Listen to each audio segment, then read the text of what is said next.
Hello everyone and welcome to Ferris Sports Update. I'm your host Rob Bentley and thanks for tuning in.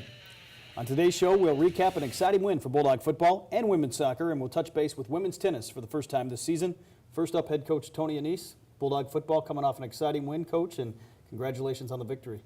Yeah, thank you, Rob. We started a football game and I guess we ended with a track meet, but long night of football, but we were very happy to come off with a win.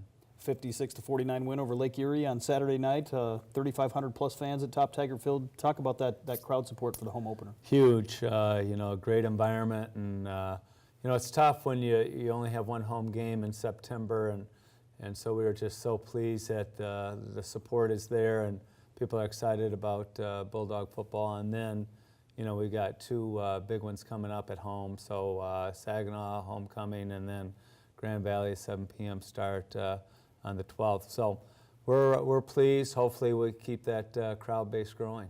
As we go to the highlights of Saturday's game, Lake Erie came in putting up a lot of yards in their season opener and had some success moving the football as well against you. Yeah, their tailback the week before was Gliak, Offensive Player of the Week, and he's a fast little guy, and I think their quarterback just does a great job of managing their system. And there were no huddle, and so I think they had something like 57 plays in the first half, and that's a lot of plays. So our defense was on the field too much. We had some third downs we couldn't get off the field, and so give us credit that we hung in there. We finally got the lead, and then over time we kind of held 2 touchdown lead, and then it went to 1 touchdown, then 2 touchdowns, then 1 touchdown, then 2 touchdowns, and finally they scored late, and we had to kick an onside kick. We just saw Dante Ingraham score on the offensive side for your team. He made some big plays on special teams as well. Dynamic, yeah. Dante was, he's been a great addition to our team from California Junior College, a good one. So, he was captain at Mount Sac in California, and he's brought great leadership to our program, and so he's a wonderful addition. We see here Jason Vanderlun, touchdown pass to Jake Lampman. He had a couple scores.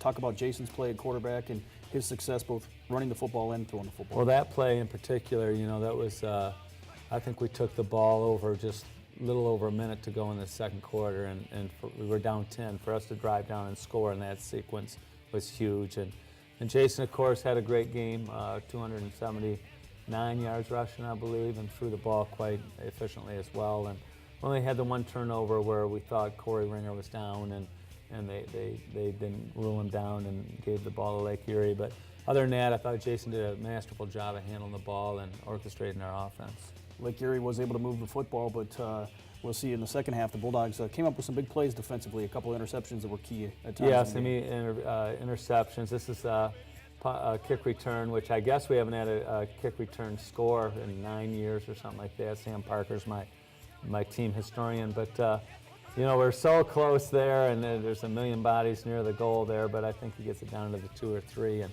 that's a huge return. But later you see AJ McEwen. When you play a game like that, and which you're kind of trading scores, to have a couple interceptions, very huge down the stretch.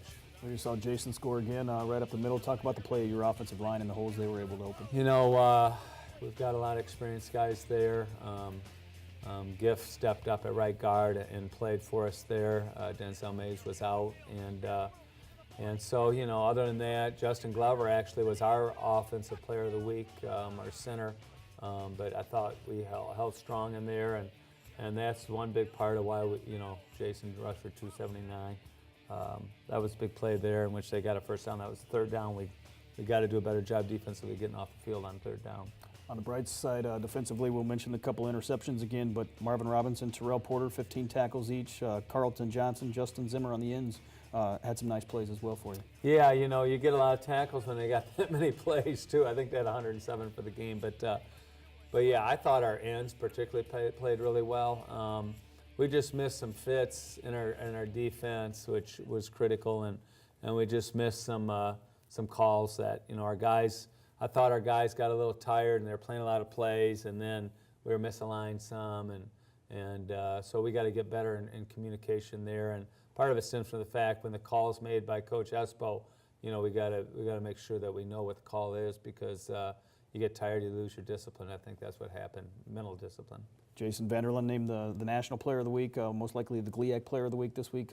Just talk about the success he's had on the ground and what that's been able to do for your offensive attack. Well, I said in our press conference, I know Ohio State has a dual threat quarterback, and I know, Johnny Manziel, they talk about him being a dual threat guy, but I wouldn't trade, Jason for any running quarterback. Now, some of them probably fling it around a little bit better than him, but as far as a running quarterback goes, I mean, he's fast, he's powerful, he's downhill, he's like a fullback carrying the ball, and so he's, second game now, he's rushed for 100 in both of them, and he's a weapon that really people have to game plan against. After a big home win, the Bulldogs on the road this week. You take on Ashland, the defending GLIAC champ, off to a tough start against some pretty good teams.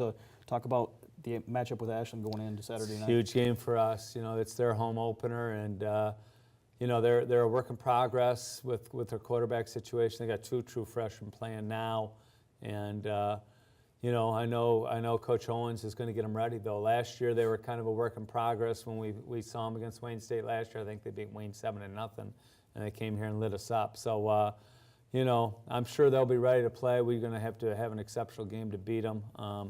They got a great running back. They've got the defensive lineman of the year, the defensive linebacker of the year in the GLIAC last year. So they've got a lot of great players still, and we just got to go there and just play a great game, and hopefully we'll come on top. First of back-to-back weeks in Ohio before you have a chance to come home and start GLIAC North Division play.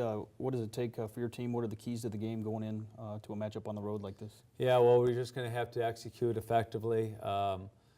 Handle the ball effectively. Our defense has to contain their great tailback and be a little bit more stable in the running game and not give up the big play. Last year we gave up the big play on the pass, and they had obviously an outstanding quarterback, the GLIAC Player of the Year in our league last year, and a great receiver too. But I just think just going back to basics a little bit and not losing our confidence on defense, because we've got great players there, but we got so many new guys, and we're just it's somewhat fluid, and guys knowing what their responsibilities are, and really just playing 11 as one, 11 guys, and everyone taking care of their job and doing the things they need to do to be successful. Finally, talk about how your kids bounced back after a tough game at North Dakota State, came back and were able to get a win this past weekend. I think our psyche's solid. Our kids are confident. They're working hard. Our practices go great. It's just just the belief that we can get this thing done. So this will be a huge test on Saturday, and not looking too far ahead, but Walsh is tough now too. Their coach has done a great job, and so we're right now obviously focused on coming back home with two victories in Ohio, and so not to put one in front of the other, but we're trying to make it understand that if we can get back at 3-0 in the GLIAC and then just try to win at home the next 2 weeks would be huge. Coach, best of luck as you head to Ashland this weekend, and congratulations again, a 1-0 start here in conference play. Thanks, Rob. Appreciate it. We'll be back with more Ferris Sports Update right after this.